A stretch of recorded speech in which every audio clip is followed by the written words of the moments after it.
bien, jóvenes, buenas noches. Vamos a darle solución a las preguntas de anatomía del examen de la CEPREVAL del ciclo B del 2025. Esta primera pregunta en realidad está mal planteada. Sí, si usted lo lee con detenimiento es una pregunta mal planteada, pero igual hay que tratar de darle una clave. Sí, a ver, vamos a leerlo juntos. Dice, Carlos, con antecedentes de infarto de miocardio, ¿no? Si yo tengo un paciente que tiene un infarto de miocardio que como antecedente previo y que ingresa por emergencia por presentar dolor precordial opresivo y dificultad para respirar. O sea, el paciente tiene el síntoma cardinal, que es la angina, ¿no? La angina. Entonces, tengo un paciente que viene a emergencia con angina. Que es el dolor típico y ciclo cardinal por falla de la perfusión miocárdica. Y vemos que también tiene disnea. Muy bien, el cardiólogo solicita que se le realice una angiografía coronaria. Ya, por lo que el estudio se realiza en la zona mediastínica, principalmente en la cavidad que contiene el corazón. Para efectuar dicho procedimiento se le pide al paciente que se recueste horizontalmente en la camilla, boca hacia arriba, de cúbito supino.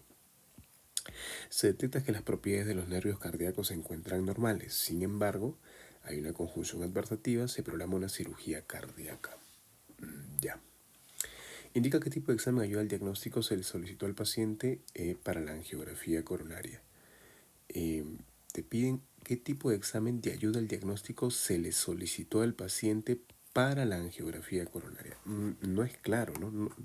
No te está especificando si te preguntan por la angiografía coronaria o si antes de la angiografía coronaria yo debería pedir un examen de ayuda al diagnóstico. Entonces, lo que estamos viendo acá es un síndrome coronario crónico, ¿no? Es crónico porque el paciente ya viene con un infarto de miocardio.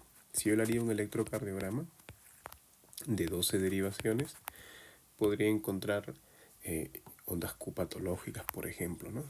Que me podrían indicar zonas de necrosis por esta secuela, o podría encontrar que no hay una progresión de la onda R, por ejemplo, en las precordiales de B1 o B6, que deberían tener una progresión, se mantienen a un mismo nivel. Eso yo podría encontrar en un EKG, pero como estamos hablando ya de una valoración coronaria, sabemos que un EKG o incluso un ecocardio en reposo tiene baja sensibilidad porque estamos hablando de un cuadro crónico. E incluso en la ergometría, la prueba de ergometría, que es la test de esfuerzo o la prueba de esfuerzo graduada, tendría mayor sensibilidad que un EKG y que un ecocardiograma de un 70%, y si es que hay mayor cantidad de vasos dañados, habría pues mayor sensibilidad en la prueba. Porque recordemos que estoy hablando de un cuadro de una cardiopatía isquémica. Si nosotros recordamos, acá tenemos a la aorta, la rama de la aorta. A través de los senos de Valsalva emergen dos arterias, ¿verdad? Que forman la corona cordis, la coronaria derecha y la coronaria izquierda, ¿verdad? Es famoso tronco coronario que se va a bifurcar en una circunfleja y en una tea, ¿no? Una descendente anterior. Entonces, cuando hay una obstrucción parcial o total, ya sean por placas de calcio o por placas de colesterol, se obstruyen esas arterias y por ende el flujo sanguíneo no llega. Y recordemos que la sangre lleva oxígeno y nutrientes, y al no llegar oxígeno y nutrientes, el tejido se necrosa y muere, ¿verdad? Entonces, ese es el sustrato pues, del problema de la cardiopatía isquémica. Claro que eso se puede presentar de forma aguda o de forma crónica, pero aquí el paciente tiene una secuela ya de infarto del miocardio, ¿no? Muy bien, entonces, ¿qué otra prueba yo podría pedir? Por ejemplo, una prueba que tiene una gran sensibilidad del 90% que yo podría pedir es un ecoestrés. ¿Cómo es eso? Un ecoestrés donde yo podría utilizar un estrés físico o podría utilizar a través de un fármaco, la dobutamina, ¿no? Yo podría utilizar eso para poder simular el cuadro de estrés. O podría pedir una gammagrafía. Pero lo que utilizamos ahora como primera línea, lo que se utiliza ahora como primera línea es es el angiotem coronario, pues no, coronario. Y con este angioten coronario yo puedo valorar varias cosas. Primero, el score de calcio, ¿no? El score de calcio para ver si son placas de calcio. Pero sabemos que esas placas no pueden ser solo de calcio, también pueden ser de colesterol LDL. Por eso hago una valoración anatómica para ver las placas si son de LDL o de calcio, por ejemplo, o poder observar anormalidades. Aquí tenemos, por ejemplo, mira, aquí tenemos una angiografía que no es más que una tomografía, ¿no?, que realizamos a las arterias coronarias, en donde graficamos todo el recorrido de las coronarias y podemos observar si hay presencia, pues, de una obstrucción, ¿no? Presencia de una obstrucción. Entonces, joven, esa sería la prueba que tiene una sensibilidad mayor y es lo que se utiliza en primera línea, pues. Muy bien, entonces, la pregunta, pese a no ser clara, tratamos de inferir, como los demás colegas, que te están preguntando por la angiografía coronaria, ¿no? Entonces sería una tomografía, pues una tomografía. La segunda pregunta es más sencilla, te pide en qué parte del mediastino se encuentra el órgano afectado. Estábamos hablando del corazón. Recuerden que el mediastino es una región que se encuentra retroesternal y en la región media entre la región pleural, ¿verdad? Y yo voy a trazar una línea para poder dividirla. Una línea que va desde el ángulo del Lois hacia el cuerpo de la cuarta vértebra torácica. Es así como tengo el mediastino superior y el mediastino inferior, ¿no? Ahora, el mediastino inferior por la presencia del corazón, se divide en tres: anterior, medio y posterior. Por ende, la clave sería mediastino medio. La pregunta 63 indica en qué cavidad se encuentra principalmente el órgano afectado. Bueno, ahí estaríamos hablando de la cavidad pericárdica. Recuerda, tenemos el miocardio, la parte interna del endocardio, y luego tenemos el epicardio.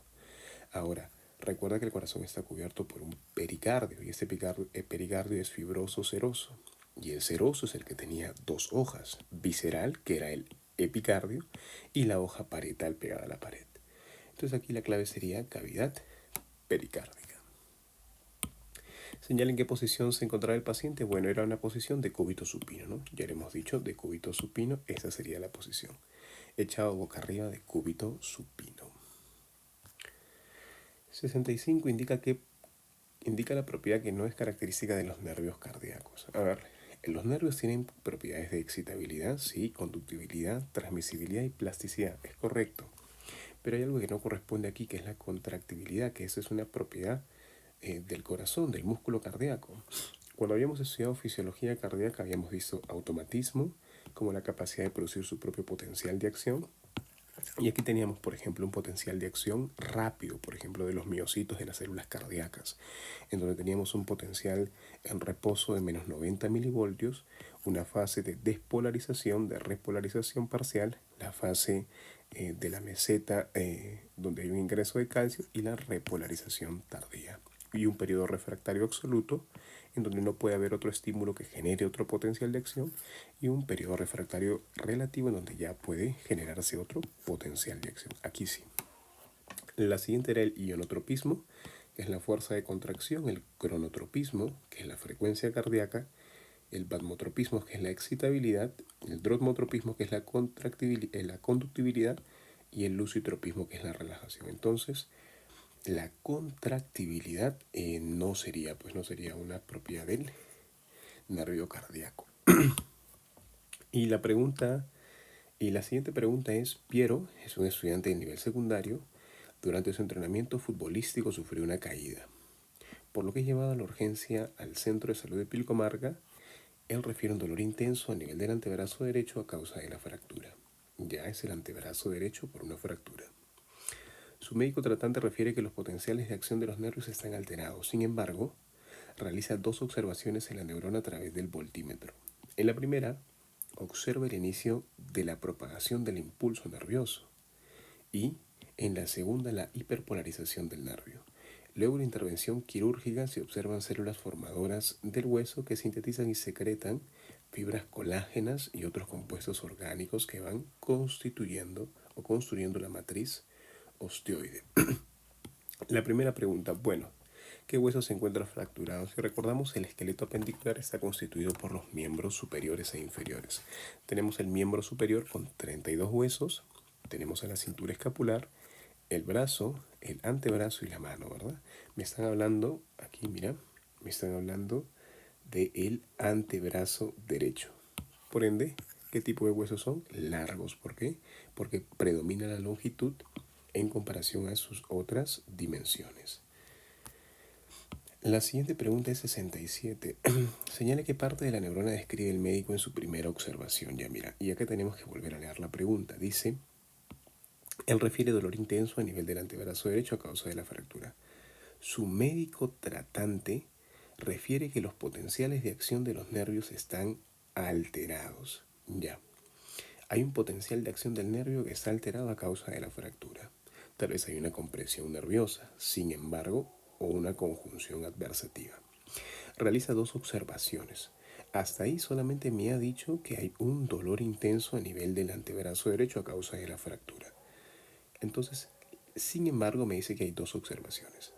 En la neurona a través del voltímetro. La primera, y justo es la pregunta, porque me dice, señale qué parte de la neurona describe el médico en su primera observación. Bueno, al ver primera observación, vemos que hay un dolor intenso, ¿no? Y al leerlo de esa forma, entendiéndolo como la primera observación que hace el médico, que es la zona que refiere mayor dolor del paciente, sería la zona de gatillo, ¿no? Porque es la zona en donde se ha podido presentar una contracción muscular que ha generado la contracción de un nervio y ha generado el dolor. Pero mira, aquí dice, en el voltímetro, él también hace 2 observaciones. El inicio de la propagación del impulso nervioso. Entonces, cuando me habla de la observación, tendríamos que entender esta primera observación, ¿no? O deberíamos inferirlo de esta forma. Dolor intenso a nivel de la región ante el antebrazo derecho, porque aquí hay otra observación, mira. En el voltímetro se observa el inicio de la propagación del impulso nervioso. Y si tú lo ves de esa forma, pues esa no sería la clave, ¿no? Esa no sería la clave, sería un cuerpo neuronal, ¿no? Muy bien. Pregunta 68 y es más sencillo. Señale cuál es la célula cuya función se describe después de la intervención quirúrgica. Bueno, me hablan de una célula que va a recomponer la matriz osteoide, ¿no? Y sabemos que en células del hueso pensamos en células mesenquimatosas que derivan en células osteoprogenitoras que forman osteoblastos y que estas forman osteocitos. ¿Sí? Muy bien. Y luego tenemos una célula que viene de la célula madre hematopoyética pluritoti y multipotencial de la diáfisis de los huesos largos, ¿no? En la médula ósea, que va a generar los osteoblastos. Pero me hablan de una célula que se encarga de producir la matriz osteoide. Recordemos, una célula osteoprogenitora a través de factores como por ejemplo el factor morfogénico del hueso, el BMP, diferencia en una célula osteoblástica, que es la célula formadora del hueso, que es la que secreta la matriz osteoide. Mira, esa matriz osteoide, porque recuerda que la matriz del hueso tiene una porción orgánica y una porción inorgánica. La porción orgánica es la que es la matriz osteoide, ¿sí? Y la porción inorgánica son los cristales de hidroxiapatita. Entonces, estas células son las que también van a formar los osteocitos en un 20%, que son las células de múltiples prolongaciones y que se van a encargar de la homeostasis del hueso. Ahora, si recordamos, aquí teníamos, por ejemplo, un osteoblasto que ha formado un osteocito que va a tener una pequeña prolongación, una pequeña comunicación y que va a secretar la matriz osteoide. Recuerda, los osteoblastos generan la matriz osteoide, que es la porción orgánica de la matriz ósea. Muy bien, entonces estas pequeñas prolongaciones en el fenómeno de mineralización, en donde se van a impregnar fosfato y calcio, van a permanecer y van a formar los famosos canalículos o comunicaciones celulares. ¿Para qué? Para el paso del paquete vasculonervioso. Y ahora, si ese conducto es vertical, se conoce como conducto de Havers. Y si es vertical, se conoce como conducto de Havers. Y si es horizontal, como el conducto de Boltzmann, ¿no? En el fenómeno de mineralización, en donde tenemos el ingreso de calcio gracias a la osteocalcina y el ingreso de fosfato gracias a la fosfatasa ácida. Y esto se va a almacenar en forma de cristales de hidroxiapatita cálcica. Ahora, y gracias a la osteonectina, se unen a las fibras colágeno. ¿Cuáles son las más abundantes? Las tipo 1, ¿no? Entonces, volviendo a nuestra pregunta, la clave sería la C de osteoblasto. Luego me dicen qué hueso está fracturado. Bueno, no me hablan del antebrazo, ¿no? Y los huesos del antebrazo aquí, el único que veo sería el cúbito. Pues el cúbito, ya que tenemos una radiografía de una fractura, por ejemplo. Pero acá están fracturados ambos, ¿no? Radio y cúbito. Muy bien. Y la última pregunta, 70, un paciente de 60 años con antecedentes de hígado graso ingresa al servicio de urgencia. Tiene el antecedente de esteatosis hepática. El médico tratante realiza la palpación y concluye que el dolor que refiere el paciente se encuentra justo en la región hipocóndrica y epigástrica. Bien, me hablan del epigastrio y del hipocondrio. ¿Ya? El hipocondrio. Muy bien. Claro, entendemos que es el hipocondrio derecho, ¿no? Recuerda la posición anatómica, porque describimos siempre en posición anatómica. Indica qué plano utilizó para poder separar imaginariamente el hipocondrio derecho y el epigastrio. O sea, trazamos una línea aquí y, a ver, vamos a utilizar otro color.